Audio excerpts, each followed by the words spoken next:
The soft clink of expensive silverware against fine china filled the air as Rose moved between tables, balancing trays with practiced ease. "More champagne, sir?" she asked, her voice pleasant but barely registering with the gray-haired man who nodded without looking up from his conversation. He was some big shot on Wall Street. Rose had served him dozens of times, but he had never once looked her in the eye. That was life at the Silver Spoon, one of Manhattan's most exclusive restaurants where dinner for two often cost more than Rose's weekly rent. Tonight was particularly busy, with the usual mix of business people celebrating deals, couples marking anniversaries, and the regular wealthy folks who came simply because places like this were part of their everyday lives. "Table 9 needs their check," whispered Carlos, another server who had been working here even longer than Rose's 3 years. "And 11 just sent back the scallops for being, and I quote, insufficiently transcendent."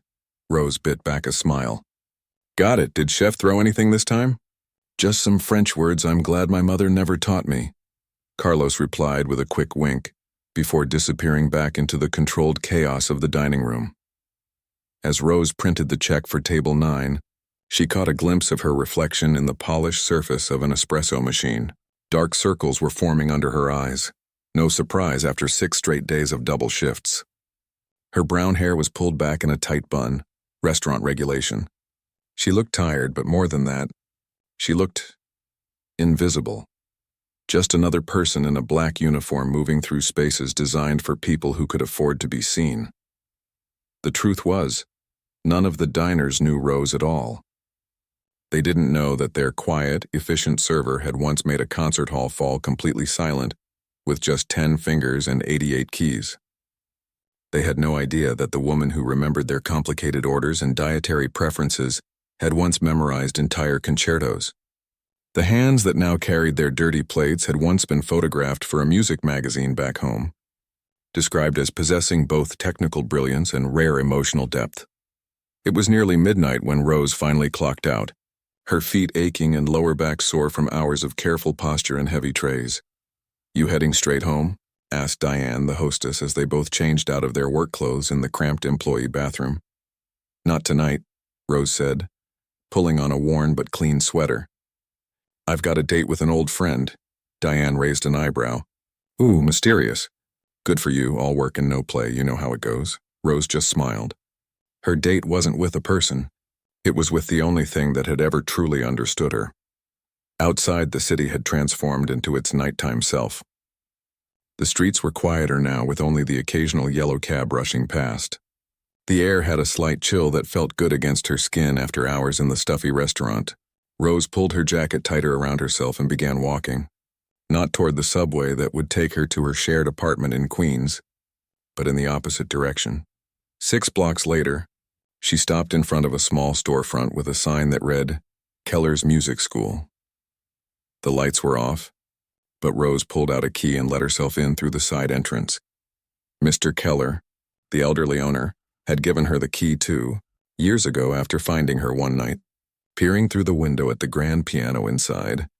"I was a teacher before I was a business owner," he had told her after listening to her play for just 5 minutes, and it would be a crime against music itself to keep those hands away from a proper piano. Their arrangement was simple. Rose could use the studio after hours as long as she set the alarm when she left and occasionally helped with paperwork or minor repairs. It was the kindest thing anyone had done for her since she'd arrived in New York. The room was dark when she entered, but Rose didn't need light to find her way to the grand piano in the corner. Her fingers found the light switch for the small lamp atop the piano, casting a warm glow over the gleaming black Steinway. This wasn't a top-of-the-line concert model. It was older, with a few small scratches on its case from years of students bumping into it with violin cases and backpacks. But it was perfectly maintained where it mattered.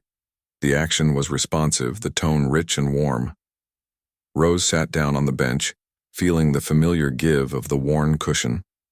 She closed her eyes and let her hands hover over the keys for a moment, feeling the day's strain begin to melt away just from being here. Then, without looking, her fingers found their home position, the starting point her first teacher had shown her when she was just 5 years old. She began to play softly, just simple scales to warm up her fingers, up and down, gradually increasing in speed, feeling the muscles in her hands remember their true purpose. This ritual always felt like taking off a disguise with each note. She became less Rose the waitress and more herself. After 10 minutes of warm-ups, she reached into her bag and pulled out dog-eared sheet music, Chopin's Nocturne in E-flat major, the piece she had played at her Juilliard audition, the piece that had won her the scholarship she'd had to give up when her father got sick, and the family savings evaporated into medical bills and debt. As she played the opening notes, Rose felt the familiar ache in her chest. It wasn't just nostalgia. It was grief for a parallel life she should have been living.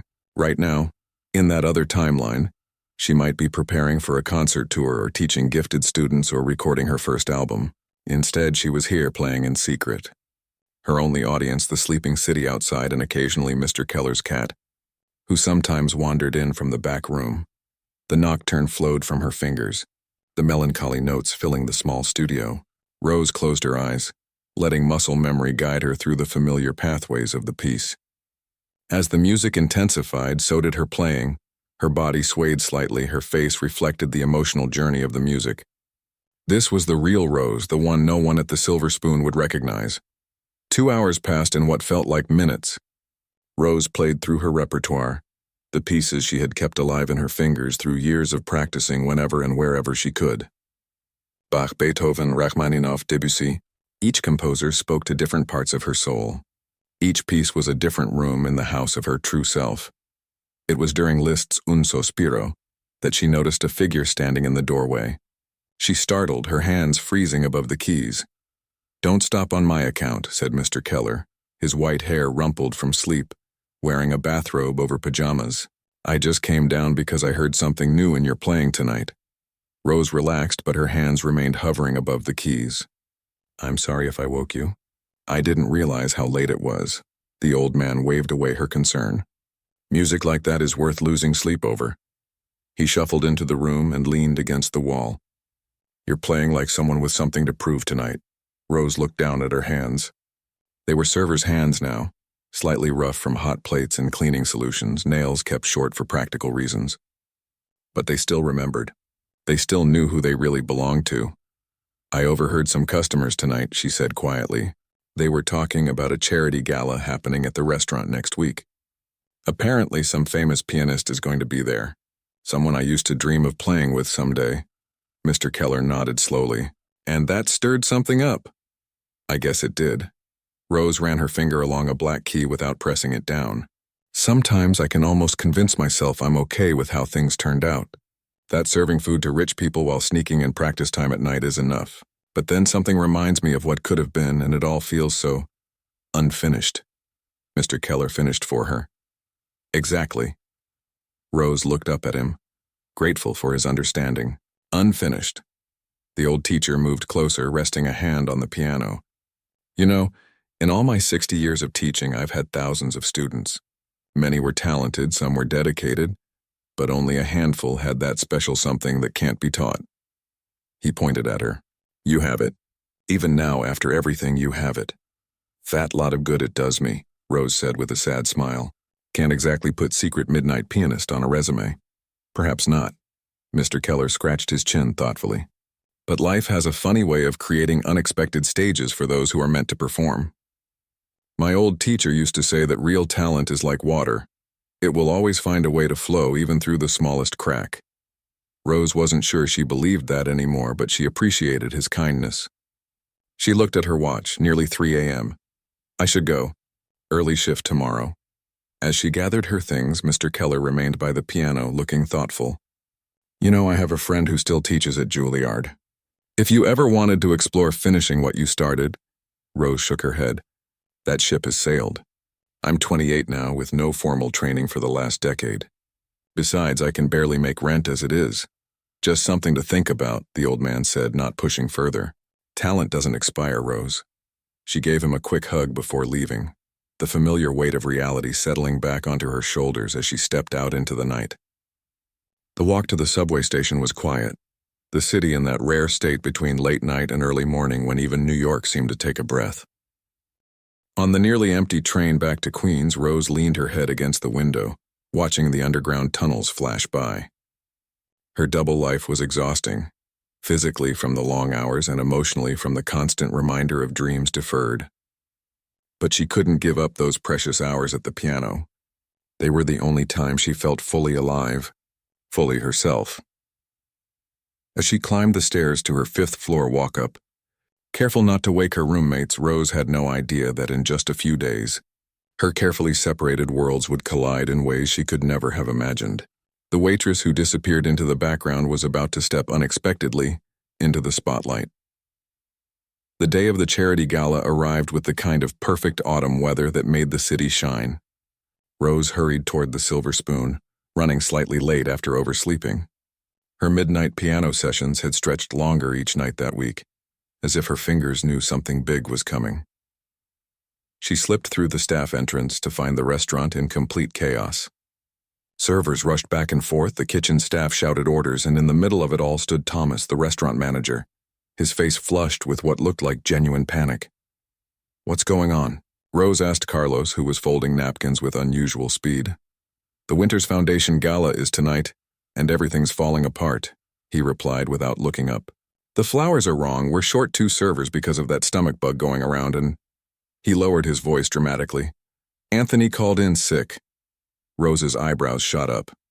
Anthony was the restaurant's regular pianist, a gray-haired man with nimble fingers who played tasteful background music 5 nights a week. He never missed work. "He's really sick," Carlos continued. "Like hospital sick. Food poisoning from his anniversary dinner last night, if you can believe it." Before Rose could respond, Thomas's voice cut through the noise. "Everyone, listen up. I need today to be perfect. The Winters family has hosted their charity gala here for 6 years, and they've brought half of Manhattan's elite with them each time. The guest list tonight includes the mayor, 3 famous composers, and Eleanor Wells." A murmur went through the staff at the mention of Eleanor Wells, one of the most celebrated pianists in the world. Rose felt her heart skip a beat. "We have one job today, make sure nothing goes wrong," Thomas continued. "I've called every agency in the city trying to find a replacement pianist, but it's Friday afternoon and everyone's booked." He ran a hand through his thinning hair. "We'll have to make do with recorded music, which Mrs. Winters will hate. But there's nothing else we can—" "I play," Rose said, the words escaping before she could stop them. The room fell silent as every head turned toward her. Thomas stared as if she'd grown a second head. "You what?" Rose swallowed hard. "I play the piano. I studied at Juilliard before—" She stopped herself. "I mean, I didn't graduate, but I can play. Well enough for background music, at least." Thomas looked skeptical. "This isn't karaoke night at a dive bar, Rose. These people expect professional quality." "I am professional quality," she said, standing a little straighter. "Or I was. I can handle dinner music, absolutely." Thomas glanced at his watch, then at the phone where presumably no pianist was calling back. "Show me," he said finally, gesturing toward the baby grand piano that sat in the corner of the main dining room. Rose wiped her suddenly damp palms on her black pants and walked to the piano, aware of every eye in the room following her. The weight of the moment pressed down on her shoulders. This wasn't Mr. Keller's music school where she could play freely without judgment. This was her workplace where she was just a waitress, not a musician. She sat on the bench, took a deep breath, and began to play a gentle Debussy piece, one that felt appropriate for upscale dining. Her fingers were stiff at first, nervous in a way they never were during her night sessions, but after a few bars, the familiar comfort of the keys took over. She closed her eyes briefly, letting the music flow through her before remembering where she was and who was watching. When she finished, the room remained quiet. Thomas's expression had changed from skepticism to surprise. "That was unexpected," he said finally. "But this event requires 4 hours of continuous playing. Can you handle that?" Rose nodded. "I have the repertoire." Thomas still looked uncertain, but his options were clearly limited. "Fine. You'll play simple background pieces while guests arrive and during dinner. Nothing flashy, nothing that draws attention. These people came to talk business and write checks, not to listen to a concert. Understand?" "Completely," Rose agreed, her heart racing with a mixture of excitement and terror. After years of playing for empty rooms, she would finally have an audience, even if they weren't really there to listen. The rest of the day passed in a blur as the staff transformed the already elegant restaurant into something truly spectacular. Crystal chandeliers were cleaned until they sparkled like diamonds. Fresh flowers and silver vases adorned every surface. The regular dining tables were replaced with larger round ones covered in cream-colored silk tablecloths. Rose barely had time to practice during her break. Rushing to the employee bathroom to call Mr. Keller. "They want me to play at the gala tonight," she told him, her voice hushed with disbelief. "The regular pianist is sick. This is wonderful news," the old teacher exclaimed. "The universe is giving you a stage." "A stage where nobody will be listening," Rose reminded him. "I'm just background noise for rich people's conversations. Every opportunity is what you make of it," Mr. Keller said. "Just remember what we've talked about. Let the music speak through you, not for you." After her shift ended at 5, Rose had exactly 1 hour to go home, shower, and find something appropriate to wear. She tore through her small closet, pushing aside jeans and t-shirts. At the back, protected by a plastic dry cleaning bag, hung the one formal outfit she owned. A simple black dress she'd bought 3 years ago for her cousin's wedding. It wasn't fancy by the standards of the Silver Spoon's clientele, but it was elegant enough to pass for a pianist's attire. Back at the restaurant by 6, Rose was shown to a small room behind the kitchen that served as the employee break area. "Wait here until I come get you," Thomas instructed. "The guests start arriving at 6:30. You'll begin playing at 6:25 and continue until around 10, with 2 5-minute breaks." He handed her a bottle of water. "And Rose? Don't get any big ideas. Just play nice, forgettable music that fades into the background." After he left, Rose sat alone in the break room, her hands clasped tightly in her lap to stop them from shaking. Through the wall she could hear the kitchen staff working at full speed, preparing the elaborate meal for the evening. Carlos poked his head in briefly. "You look like you're about to face a firing squad," he said with a gentle smile. "You'll be great. And hey, at least you get to sit down all night, unlike the rest of us."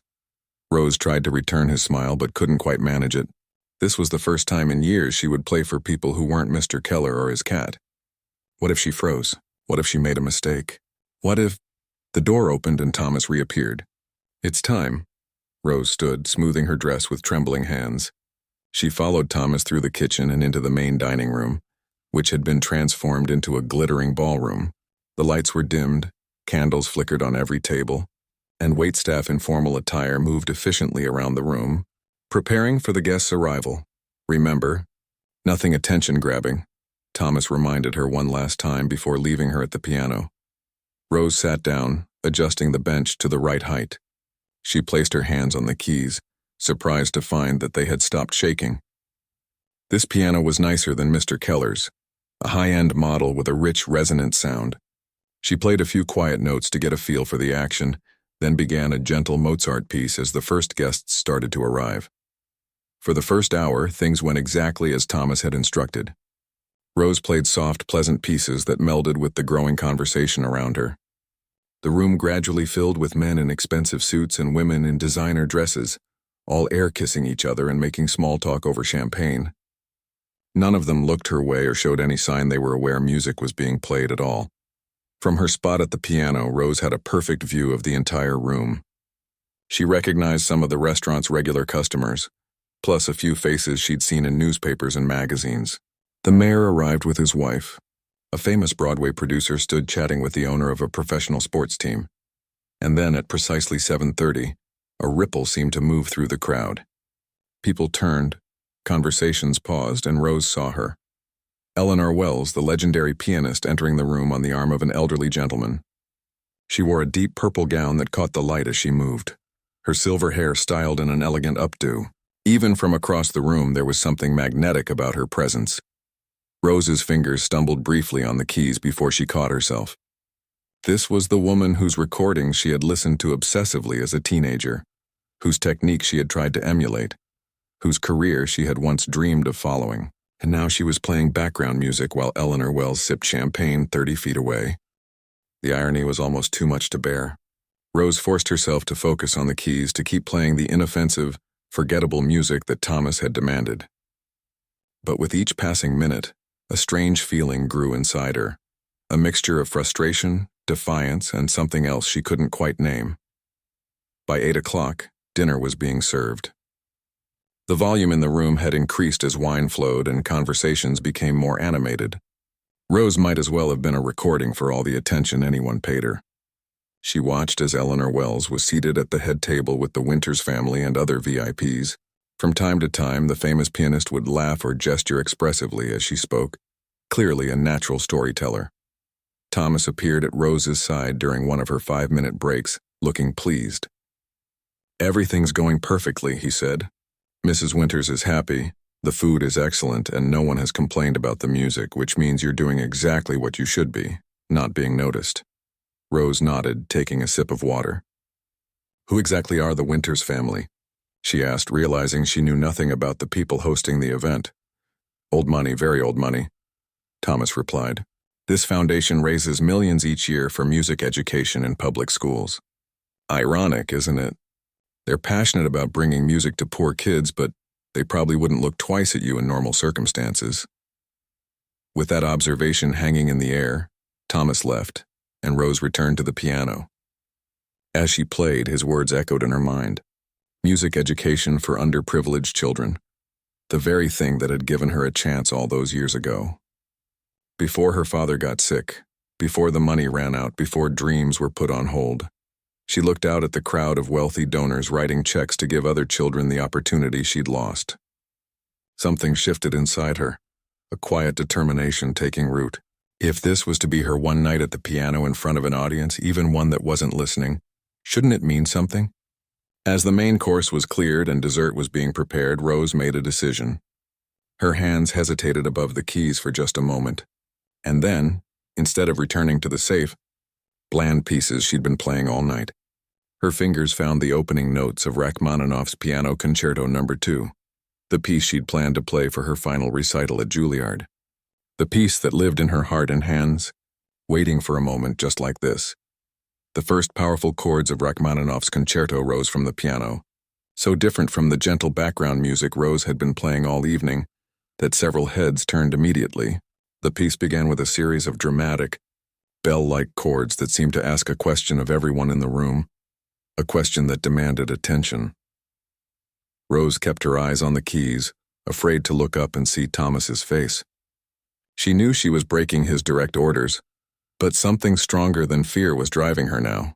Her fingers moved with certainty, finding the notes they had practiced thousands of times in empty rooms when no one was listening. At a nearby table, a woman paused with her wineglass halfway to her lips, her conversation forgotten. 2 tables over, an older gentleman turned in his chair, brow furrowed in surprise at the sudden change in atmosphere. Rose could feel the shift. Beginning, the background music was refusing to stay in the background.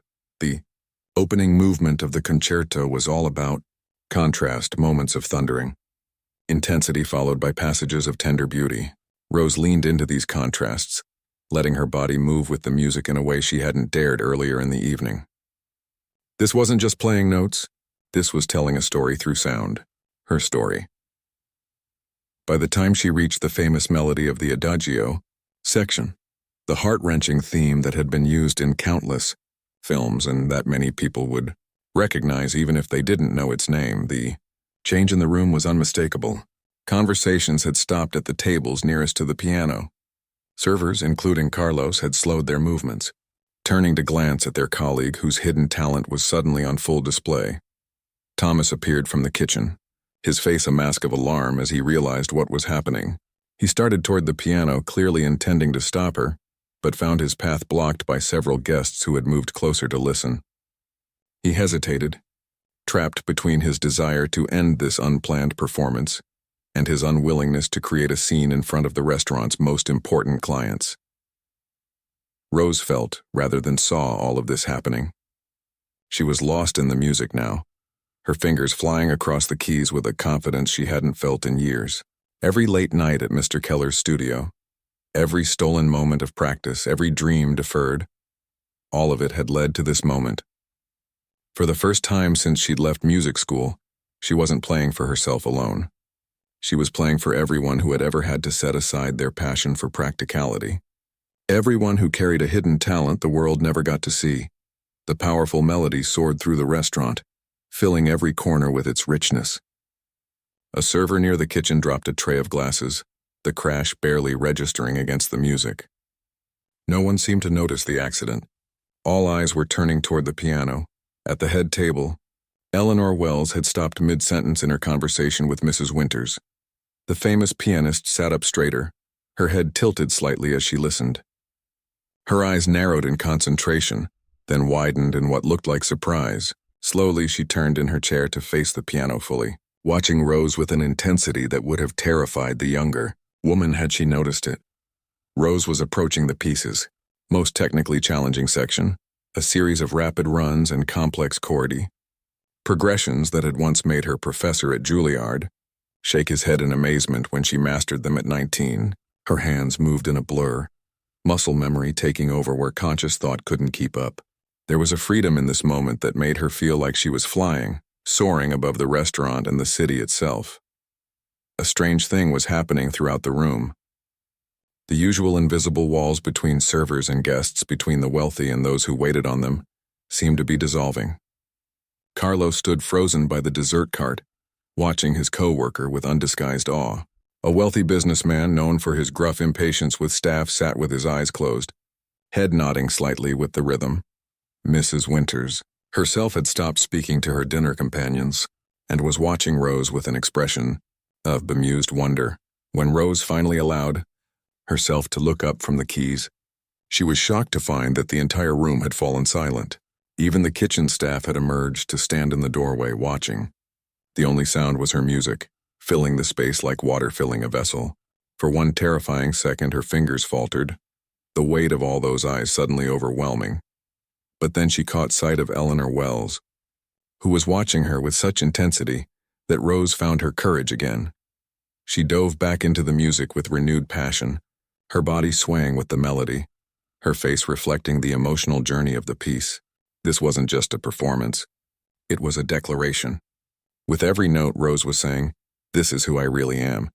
This is what I can do. See me," and they did see her. Really see her, perhaps for the first time. Not as the quiet server who refilled water glasses and removed empty plates, but as an artist of extraordinary talent. The wealthy guests who had looked through her for years were now unable to look away. Thomas had given up any thought of interrupting and stood against the wall, his expression unreadable. Next to him, Mrs. Winters was whispering something in his ear, her eyes never leaving Rose at the piano. As Rose approached the concerto's triumphant conclusion, she felt tears pricking at her eyes. This moment, this stolen spotlight, was likely to be brief. Tomorrow, she would probably be back to serving these same people their favorite wines and taking their orders. But for now, for these few precious minutes, the usual order of things had been gloriously upended. The final chords rang out, powerful and resolute, her fingers striking the keys with absolute conviction. Then silence, a silence so complete it seemed to have physical weight. Rose's hands remained poised above the keyboard, trembling slightly from exertion and emotion. She couldn't bring herself to look up, suddenly afraid of what she might see on all those faces. 3 heartbeats of absolute silence passed. Then a fourth. Rose finally raised her eyes. The room erupted. Applause burst forth like a dam breaking, not the polite, obligatory clapping of people being courteous, but genuine, enthusiastic appreciation. People were standing from their tables. Someone near the back whistled. Carlos was grinning and clapping so hard it looked painful. Rose sat frozen on the bench, overwhelmed by the response. This wasn't the reaction she had expected. She had been prepared for anger from Thomas, embarrassment, even dismissal. Not this wave of approval washing over her.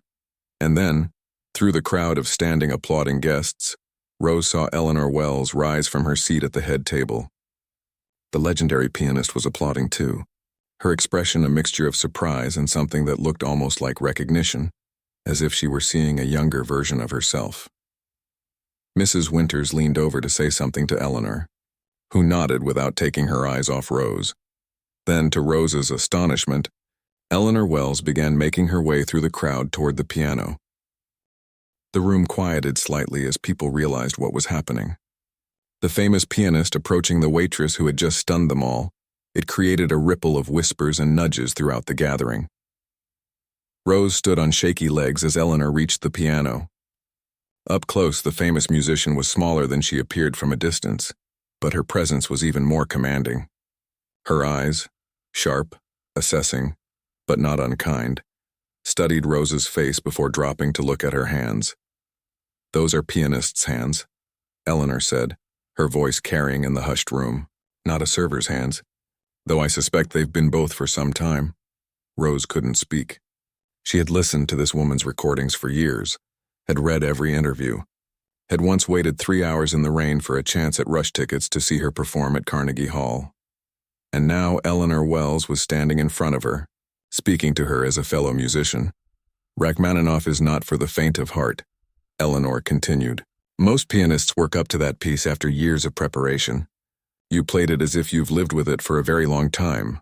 "I have," Rose managed to say, her voice barely above a whisper. "Since I was 19. Eleanor's eyebrows rose slightly. "And yet you're serving champagne at the Silver Spoon rather than playing concerts. There's a story there, I think." Before Rose could respond, Thomas appeared at her side, his expression a complex mixture of irritation and grudging respect. "Mrs. Winters would like to speak with you," he said to Rose. "Both of you," he added, looking at Eleanor. As they made their way toward the head table, Rose felt as if she were walking in a dream. The room continued to buzz with excitement, and she could feel the weight of stares following her. But they were different now. These weren't the dismissive glances of people looking past her or through her. These were the intrigued looks of people seeing someone emerge suddenly from invisibility. Mrs. Winters, an elegant woman in her 60s with perfectly coiffed silver hair, stood as they approached. "Young lady," she said to Rose, "I believe you've just changed the entire tone of my gala. I've been hosting this event for 6 years, and this is the first time I've seen these people put down their phones and actually pay attention." Rose felt her cheeks flush. "I'm sorry if I disrupted your event, Mrs. Winters. I was told to play background music and instead you played with passion and skill," Mrs. Winters finished for her. "Never apologize for excellence, my dear. Now, I have 2 questions for you. First, what is your name? And second, how did someone with your talent end up carrying trays instead of touring concert halls?" As Rose opened her mouth to answer, she realized that her life had just split into before and after. Before this moment when she was invisible, and after when she had finally been seen. Whatever happened next, nothing would ever be quite the same. "My name is Rose," she answered, her voice steadier than she expected. "Rose Chen, and it's a long story about why I'm not playing concerts." Mrs. Winters gestured to an empty chair at her table. "I find that long stories are often the most interesting ones. Please sit." Rose glanced uncertainly at Thomas, who gave a slight nod, his expression suggesting he was as surprised by this turn of events as she was. As she took the offered seat, she realized she was now at a table with some of the most influential people in the city's art scene, people who typically only saw her hands when they were carrying plates of food. "I've heard thousands of pianists in my lifetime," Eleanor Wells said, taking the seat beside Rose. "Many with perfect technique but no soul, others with passion but insufficient skill." Her piercing eyes studied Rose's face. "Rarely do I encounter both in such abundance, especially in such unexpected circumstances." Mrs. Winters leaned forward. "I'm rather curious how the Silver Spoon managed to hire a concert-level pianist as a server without realizing it." Thomas cleared his throat. I had no idea. Rose has worked here for 3 years and never mentioned her musical background until today when our regular pianist called in sick." 3 years? Eleanor looked shocked. "You've been hiding this level of talent for 3 years while serving overpriced wine to people who can't tell a Chopin nocturne from a car commercial?" Rose couldn't help but smile at the famous pianist's bluntness. 4 years, actually. I worked at another restaurant before this one." A distinguished-looking man with silver hair and wire-rimmed glasses spoke up from across the table. "I'm David Harlow, director of the Manhattan Music Institute. I'm curious about your training, Rose. That was Juilliard-level playing we just heard." Rose felt a familiar ache in her chest as she answered. "It was Juilliard training. I was there on scholarship, but I had to leave during my 2nd year when my father got sick. Cancer. The medical bills." She trailed off, not wanting to burden these wealthy strangers with the details of her family's financial collapse. "And you never went back," Eleanor finished for her. Understanding in her voice, Rose shook her head. "By the time things stabilized, it was too late. The scholarship was gone, we had debt, and I needed steady income. Music became something I did at night after work when no one was listening." The table fell quiet. Rose could almost see them trying to reconcile the woman in the simple, black dress with the talent they had just witnessed, trying to imagine what it would be like to have such a gift and be unable to share it with the world. Mrs. Winters broke the silence. Well, people are certainly listening now. Look around you. Rose turned to see that many of the gala attendees were still watching her, whispering among themselves. Some had phones out. Had they recorded her performance? The thought made her stomach tighten with a mixture of excitement and anxiety. The Winters Foundation exists precisely to prevent stories like yours, Mrs. Winters continued. We fund music education for children who couldn't otherwise afford it. But we also have a fellowship program for exceptional talents facing financial barriers. She exchanged glances with her husband, who gave a subtle nod. I believe we might have a conversation to continue after this evening. Rose hardly dared to breathe. Was this really happening? After years of playing in empty rooms, was an opportunity actually presenting itself? Eleanor reached into a small evening bag and pulled out a business card. She wrote something on the back before handing it to Rose. This is my personal number. Not my assistant's, not my manager's, mine. Call me tomorrow morning at 10. Rose took the card with trembling fingers. I have a shift tomorrow at 11. Thomas, who had been hovering nearby, quickly interjected. I'm sure we can arrange coverage for your shift. Rose, under the circumstances. A hint of a smile crossed Eleanor's face. I imagine the Silver Spoon might need to get used to being more flexible with your schedule.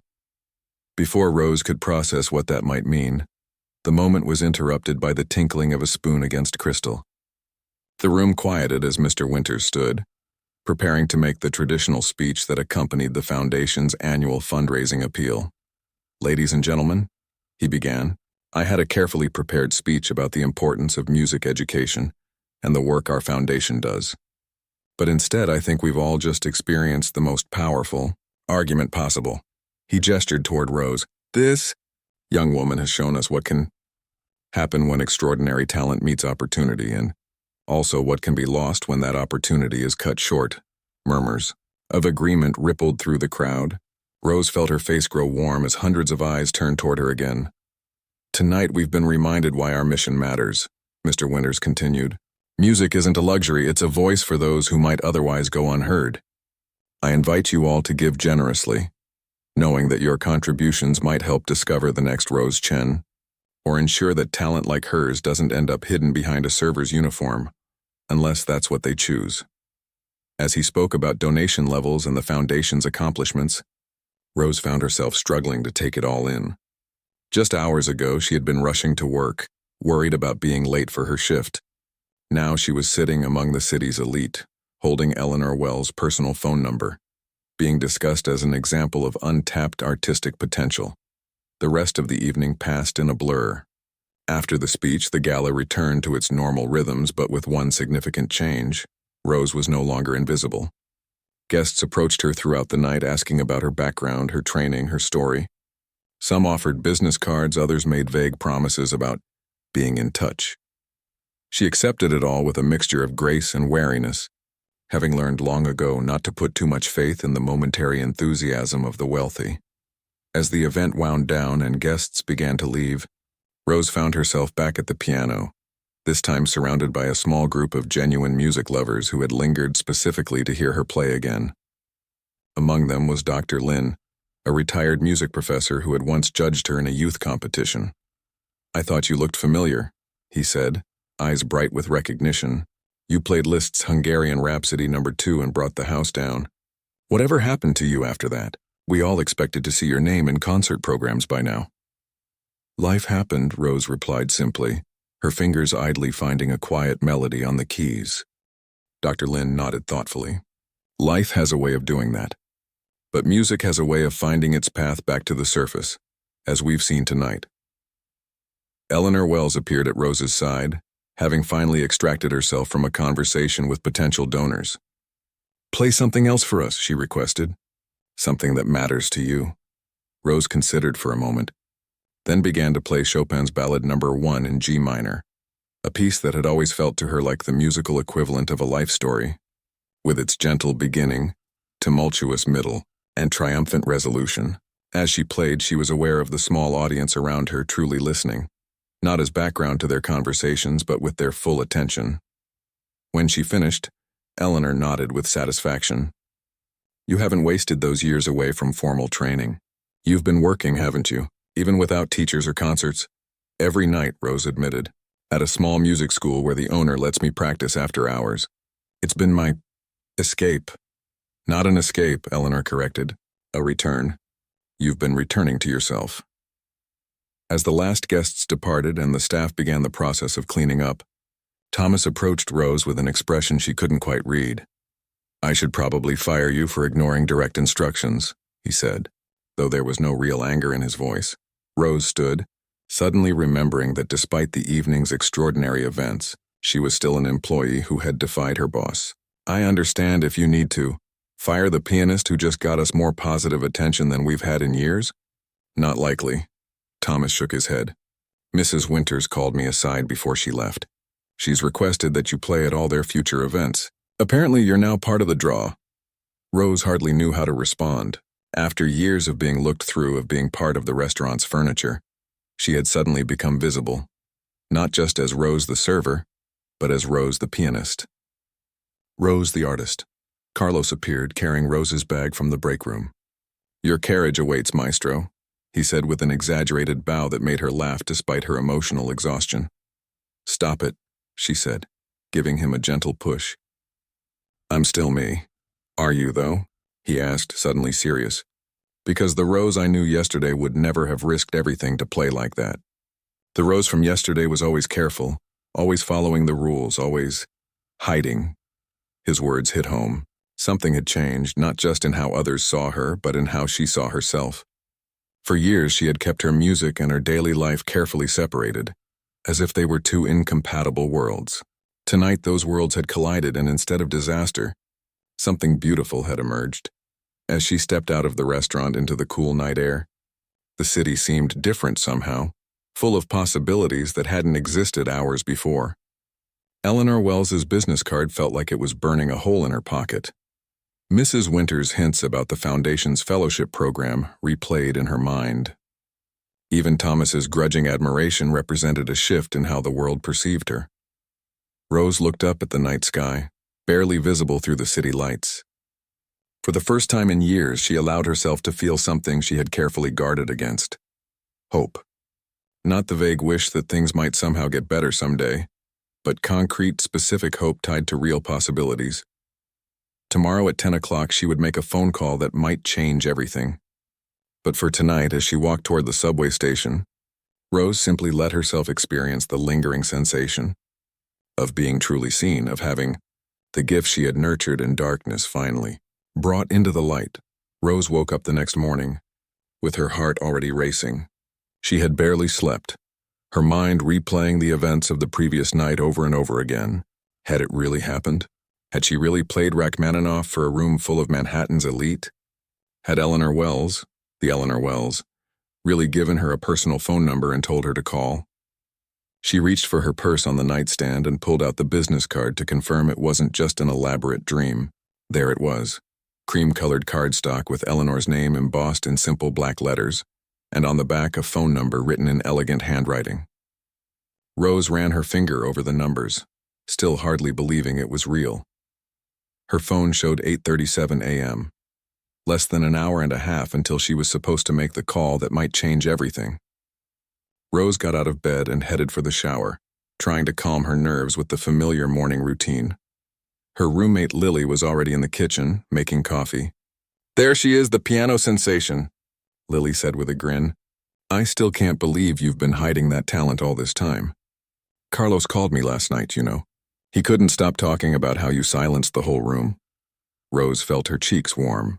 It was surreal. I'm still processing it. So what happens now? Lily asked, sliding a mug of coffee toward Rose. Carlos mentioned something about the famous pianist giving you her number. Eleanor Wells, Rose confirmed, wrapping her hands around the warm mug. I'm supposed to call her at 10 this morning. I have no idea what she wants to talk about. Probably about how you're going to be the next big thing in classical music, Lily suggested, raising an eyebrow. This is huge, Rose, like life-changing huge. Rose took a sip of her coffee, trying to keep her expectations in check. Maybe. Or maybe she just wants to give me some advice or recommend a teacher. Let's not get ahead of ourselves, but even as she said it, hope flickered inside her chest, a feeling so long suppressed that it almost hurt to allow it now. At precisely 10 a.m., Rose sat on the edge of her bed, the business card in one hand and her phone in the other. She had changed her outfit 3 times before settling on a simple blue sweater and jeans. Not that it mattered for a phone call, but it helped her feel more prepared somehow. With a deep breath, she dialed the number. Eleanor answered on the second ring. Eleanor Wells speaking. Ms. Wells, this is Rose Chen from the restaurant last night. Rose, of course. I've been looking forward to your call. How are you feeling this morning? I imagine last night was quite overwhelming. The famous pianist's warm tone helped Rose relax slightly. Still a bit shocked, to be honest. I never expected any of that to happen, Eleanor chuckled. The best performances often come when we're not overthinking them. Now let's not waste time, I have a proposal for you. Rose's breath caught. A proposal? After you left last night, I had a long conversation with the Winters and David Harlow from the Manhattan Music Institute. We were all rather taken with your situation, and your talent, of course. Rose listened, hardly daring to interrupt as Eleanor continued. The Winters Foundation has agreed to establish a special fellowship for musicians who had to abandon their formal training due to financial hardship. You, my dear, will be the first recipient if you accept. Rose gripped the phone tighter. What would that involve? 6 months of intensive private study with selected mentors followed by a formal recital. A stipend to cover living expenses so you can focus on your music. And here's the part I'm particularly pleased about. I've agreed to be one of your primary instructors. The room seemed to spin around Rose. You would teach me? Personally? Once a week, yes. I heard something in your playing last night. Something that can't be taught, only refined. Raw talent is rare enough. Talent combined with the kind of resilience you've shown by keeping your music alive under difficult circumstances? That's extraordinary. Rose's eyes filled with tears. After years of playing for empty rooms, of trying not to let her dream die completely, this felt impossible. I don't know what to say. Say yes, Eleanor replied simply. And then be at the Manhattan Music Institute on Monday at 9 a.m. David is expecting you. We'll handle all the details then. But my job at the restaurant, give your notice. Today. This is a full-time commitment, Rose. You've been a waitress who plays piano at night. Now it's time to become a pianist who used to wait tables. After ending the call, Rose sat motionless for several minutes, letting the reality sink in. Then in a burst of energy, she called the restaurant and asked to speak with Thomas. I need to give my notice, she said when he came on the line, her voice steadier than she'd expected. There was a pause before Thomas replied. I can't say I'm surprised after last night. Did Eleanor Wells offer you something? The Winters Foundation is creating a fellowship. I'll be studying with Eleanor and other teachers at the Manhattan Music Institute. Well, Thomas said, sounding genuinely impressed, I guess I should thank you for even giving notice. Most people would just never show up again after an opportunity like that. I wouldn't do that, Rose said. The silver spoon has been good to me in its way. Your final check will include a bonus, Thomas added. Mrs. Winters made a rather significant donation to the restaurant this morning, specifically in your name. She said it was to compensate us for discovering hidden talent. Rose couldn't help but laugh. I think overlooking would be more accurate than discovering, but I appreciate it. The following weeks passed in a whirlwind of activity. Rose gave her notice at the apartment too. The stipend from the fellowship allowed her to rent a small studio closer to the Music Institute. She spent hours organizing her sheet music, practicing scales to rebuild her technical foundation, and preparing for the intensive training ahead.